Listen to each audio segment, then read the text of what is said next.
One was just in your background, in your experience. You mentioned being a little underprepared for your job out of school, but what's one thing that you did do or one thing you'd recommend to either your younger self or fellow athletes out there right now thinking about what's next?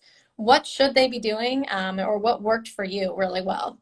Right. So I definitely think that I got really lucky. So I wouldn't recommend my approach, which was a friend of mine recommended that I apply for this consulting job, and it was literally the only job I applied for, and I ended up getting it. So that's not what I would recommend others. But on the other hand, I mean, I really did think about my career early. And so I ended up working at the Career Center in college. And so then, I had, just frontline access to working on my resume. And I was pretty strategic about trying to get some internship experiences every summer. And that certainly is what helped me get my job in consulting. So my advice for athletes, because I know it's tough to balance everything, and especially now, there's just so much time pressure on athletes in terms of everything that they have to do to train. And Hmm.